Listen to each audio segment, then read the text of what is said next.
Today I want to show you how to list similar items on eBay.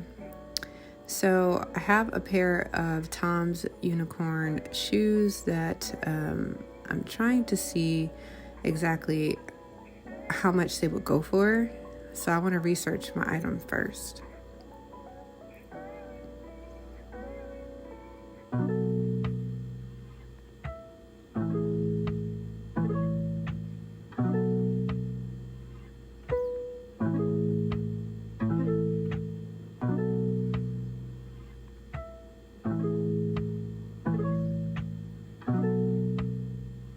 And there they go, right there. Looks like it's the exact same one.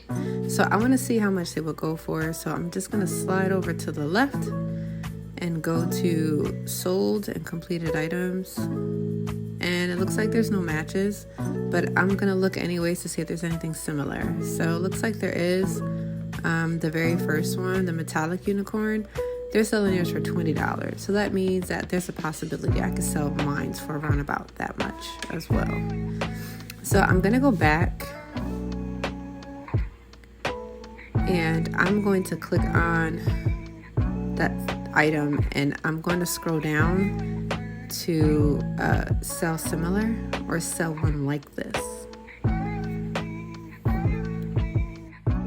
Okay, so even though I am selling an item that is exactly the same, I still like to take my own pictures. So here you'll find me taking pictures of the front, the back, the side, every single angle I can think of, the inside, and even the size. If there is a material, whatever tag I could find, I'm taking a picture of it. Because keep in mind, the buyer, they're not able to physically touch or try these items on. So I just want to make the experience as realistic as possible for them so that they can see that the item is as described.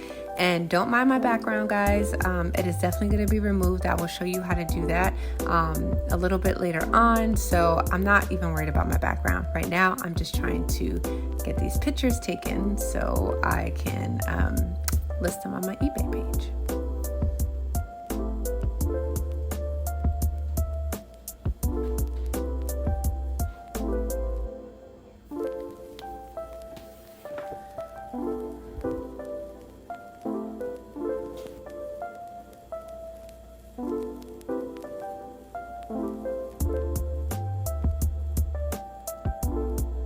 All right, perfect. So now we're going to go to Photo Room. This is the app I was talking about. It is free. There is a paid version, but the free version works just as well. So you're going to go into your pics, choose one, and you're going to let Photo Room do the rest. So once it removes the background, I like picking the white background. The upper right, you hit upload, and on the bottom you just hit export. I do this a few times because I have a few pictures that I want Photo Room to remove the background from. And one more time, once you're done, you hit upload, and then on the bottom you hit export, and that saves it right back to your camera.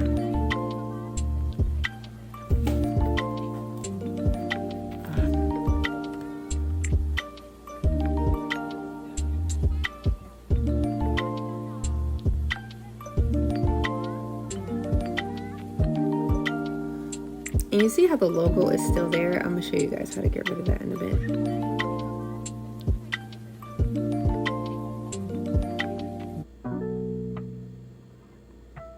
I mean, there's nothing wrong with the logo, but if I can get rid of it, I try to. But you can't do it in this app. So I'm going to go back to eBay, and I'm going to go back to my pictures, and I'm going to upload them to my store. So all the pictures that I just removed the background from, I'm going to select them. The first picture that you select is going to be the first picture that your buyer sees, so you want to make sure it's a good one.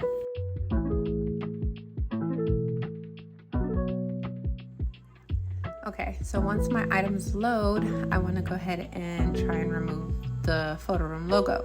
So I just hit on that bottom button down there.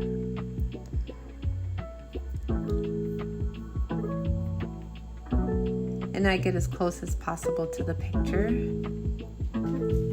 And I just crop my photos.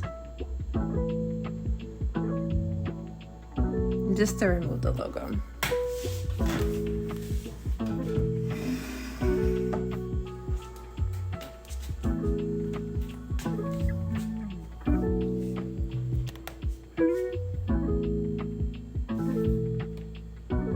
So this one was a little difficult, so I just chose to use one of the shoes, and it just worked out. It still worked out perfectly.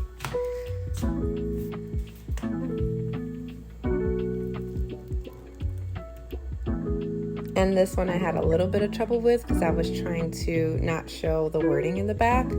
So I ended up cropping this a couple of times. 1 and 2.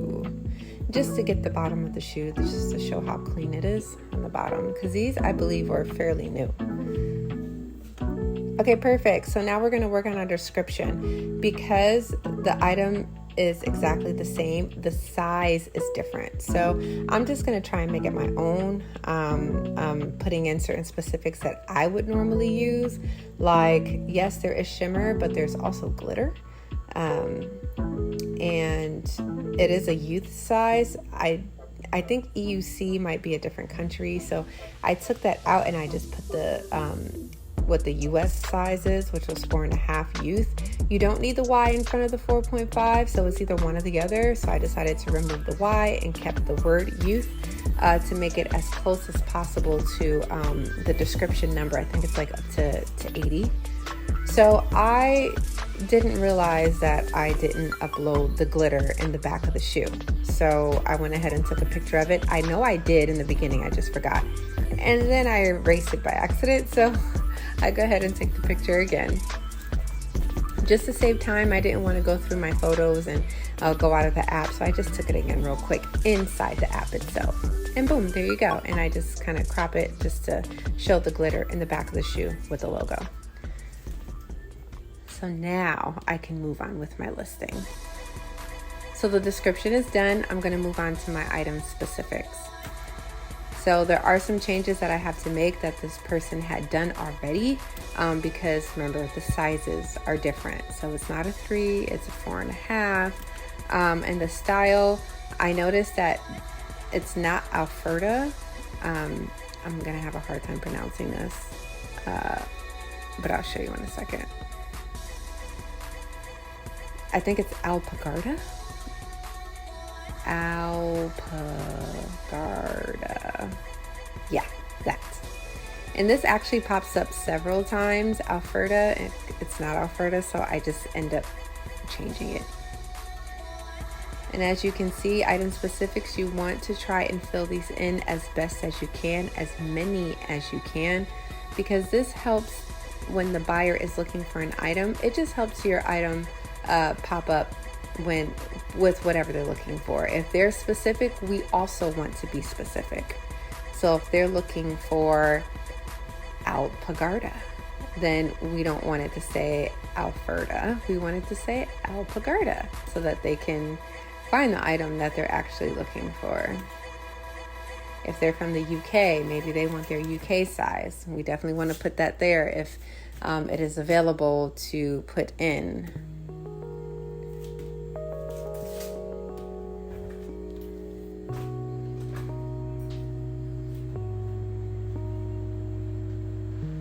And any accents that there might be, whether it be slip-on, pull-on, any lace, anything, you want to be as specific as possible.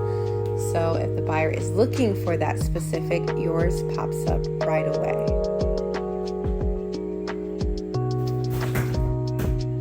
So you kind of just go down the line with, okay, what is the model? And again, that name pops up. So you might feel like you're typing in and you're being repetitious, but it's okay to be repetitious because the more it comes up, maybe the better your item is seen. So just do it anyways. It doesn't hurt. It doesn't hurt to be repetitious when you're putting it in the item specifics.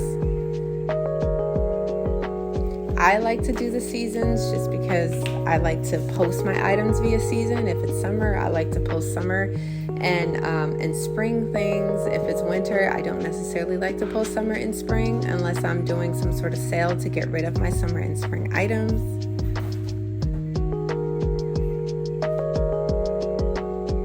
And here, they didn't really put anything. So I'm not either. I don't feel obligated to put any of these things in, so I'm just going to leave that blank. Because I have a store, I have my own separate category. So I always want to put something there. Girl shoes. So when you look into my store specifically, you'll see it is girls shoes rather than just shoes or whatever. And the description is fine, but I am going to go in and I'm just going to put that it ships quickly, and for them to just look at the pictures speak for itself, so I don't really put much here. Now for the fun part, the pricing. So I want to switch it from auction to buy, and you just kind of click on that and you go from auction to buy. It automatically always sets to auction. I always look at what eBay would recommend me to sell my item for. It doesn't mean you always have to follow it. In the beginning, I saw one of the shoes for, remember, $20. I'm sticking with the $19.97. And later on, if it doesn't sell or if I feel like I have to tweak the price, then I'll tweak it. But I do allow offers. I may not take every offer, but I do like to allow it so that the customer feels like they have options when they want to buy with me. And now for delivery. So I'm not delivering it right now, so I'm gonna guesstimate it real good without a bag or a box. I don't know if I'm gonna ship these in a bag or a box or not, but I am definitely going to weigh my item. That I know is a for sure thing. Whenever you weigh your item, you always want to round up. So if it's 7.5 ounces, then you're going to put 8 ounces. So here my item must have been 11 and some change, so I just rounded it up to 12 ounces. And you want to do the same thing with the length and the width and also the height as well. You just round up.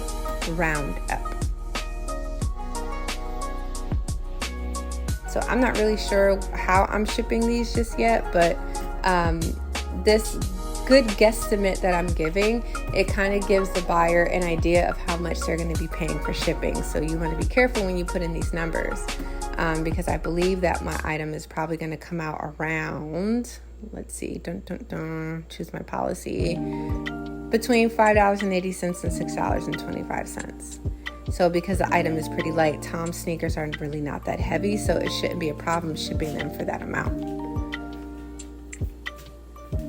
And I offer 3 business day shipping. The buyer normally gets it before then or right on time because I ship next day. I don't wait until the 3rd day to ship my item. No, I don't donate a portion to charity, and I hit list my item. And let's see if it takes it. Boom, it was a success.